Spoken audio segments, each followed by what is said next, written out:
What are your tips about going from a vibe eval to something which is a bit more concrete and something that can be scaled up in an experimentation pipeline? The model does come with twice the context window that it came compared to what it was before, right? Does that add to like any incremental improvements of how the system design looks like when you're building an agent? Hi everyone, welcome to episode 2 of Fireside Chat with Fireworks AI, and I have Benny again with me. And today we have a lot of very exciting things to chat about. But we'll start with the Kimi K2 latest model, the 0905 that came out. Tell us a little bit more about like what are the updates in the model, what are the new use cases that it's unlocking? Yeah, it is much better at agentic coding. It has much longer context window. So it's really going for a sonnet replacement.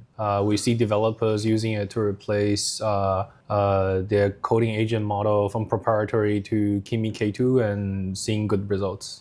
Interesting. So the model does come with twice the context window that it came compared to what it was before, right? Does that add to like any incremental improvements of how the system design looks like when you're building an agent?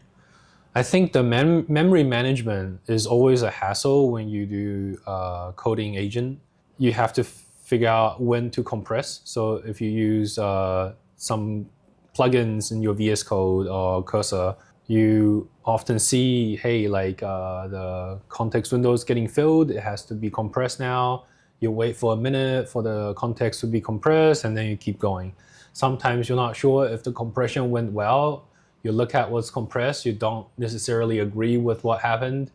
But what can you do, right? Like the model only can take so much. So it's definitely a good quality of life improvement for a lot of serious tasks. That's pretty cool. We're actually seeing Kimi to be continuously improving and like coming up with more and more models. We were discussing about this that, like earlier there used to be limited number of foundational model labs who were delivering really good results.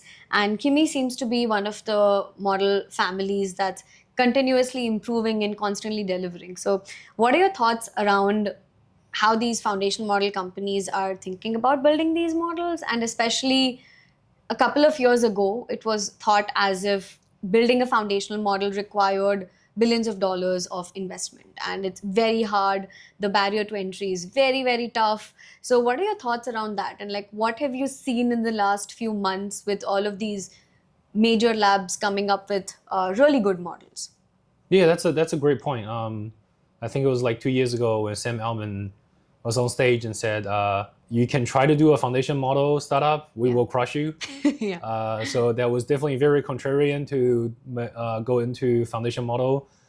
I think the biggest significance of this round of Kimi K2 update is that they're not only able to do it once, but the Kimi team is able to continue to deliver.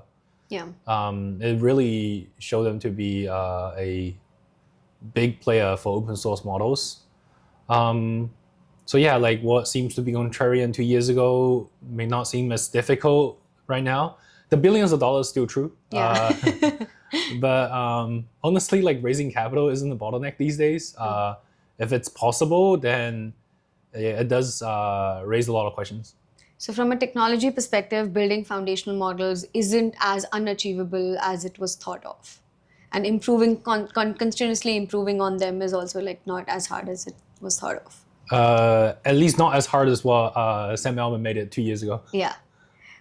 And when we're looking at all of these open source models, right, like we have seen that a lot of these models have sort of plateaued or like reached to a point in getting really good with the benchmarks that we have out there right now.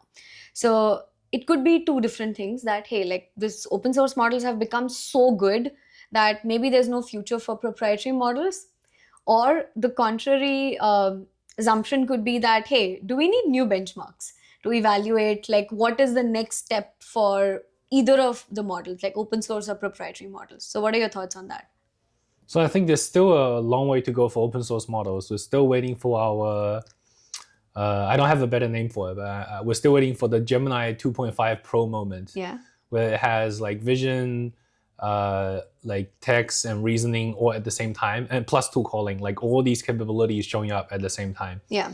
Because for a lot of open source models, it does very well for text only domains, which I do think is very, very valuable for existing coding capabilities, but it's not there yet when you need, let's say, add a screenshot to your request in cursor saying, hey, like, or give me a mockup that looks similar to this, right? Like Yeah.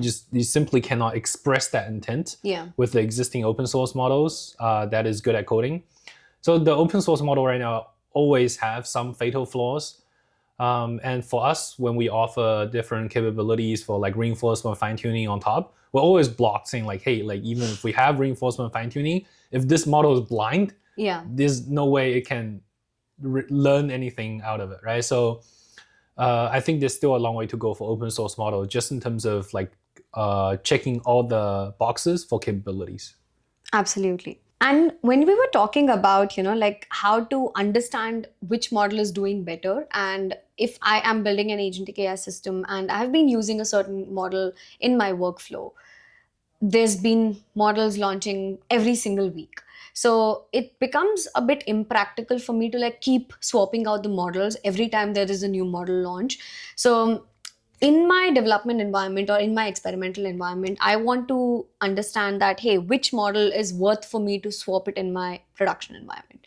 So you were mentioning that right now a lot of it is becoming like vibe eval, which is like, hey, it feels better, like you just chat with it for a while, you just test out with your top use cases, and somebody sits in front of it and figures that, hey, this is probably a good model, right? Yeah. So what are your tips about going from a vibe eval to something which is a bit more concrete and something that can be scaled up in an experimentation pipeline? Yeah, we're working on a open source Python SDK called Eval Protocol, and one thing we're offering is your internal model leaderboard with out of the box language models judge. So you can pick and choose between open source and closed source models with a default language models judge and see which model works the best for you. We get a lot of surprising results out of it. For example, some people are saying Grok is better than GPT-5 in certain cases. Like unless you actually test for it, you would never know, right? Yeah. Like because it's simply not in a lot of people's pipeline. So there's also a lot of cases where open source model seems to. I think the recent ones, the Kimi is really good at writing SQL, Yeah. better than GPT-5 in certain cases. We don't understand why, but we ran it through the evaluations, and those are the cases where I think just in terms of vibes, you're always bottlenecked on manpower. Yeah. Like you have Yeah. to try it, but like Yeah.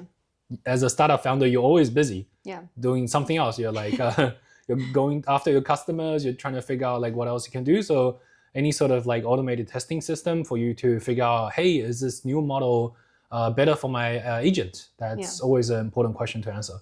Yeah. And we recently published a blog around this, which was around like the test driven development. And we showed a screenshot of like a very weird looking Google page that a model had created, right? So do you want to like maybe mention about that? Like what was a blind spot there? So I do think that's one of the main value you derive from having evaluations. That is, instead of relying on blind faith for your for your language models judge or for your fellow employee doing their job, you do try to make it front and center on whether I'm providing a better experience, whether my agent is providing a better experience for my customer. And those in that case specifically, it was a evaluation for SVGs, Yeah. and we were able to make it front and center for through our evaluation system that the language model judge wasn't working. Yeah. And in that specific case, we were suggesting to turn that into pairwise comparison or turn it into like a comparison with VLMs. But in general, the language models are very good at following instructions exactly how you gave it, Yeah. and whether those instructions are actually matching your intent is another question. Yeah. Fair. So in those cases, you do need the human intervention to improve on the out-of-the-box language model judge to figure out whether you're delivering real value to your customer. Fair. Well, we discussed a few different things, and just wrapping things up is with the new Kimi K2 model, we have twice the context length that we had before. It has improved coding improvement, as well as like does better at agentic tasks. So definitely something that you should try out if you are having coding use cases and you have like longer context window use cases in your pipeline. And we spoke about going from Vibe Evals to check out evalprotocol.io. That's the open source toolkit that we have recently launched. So that's something that you should look at. And yeah, we will all be looking forward to some incremental improvements from a vision perspective in the next open source model that hopefully comes out. Well, thank you so much. And we'll be dropping some more resources in the video description below. So definitely go check out. There'll be some docs, cookbooks, and blogs. So do check that out and come back for the next episode. If you have questions, if you have any interesting topics that you want us to discuss, please do drop it in the comments below and we'll get to it. Thank you so much.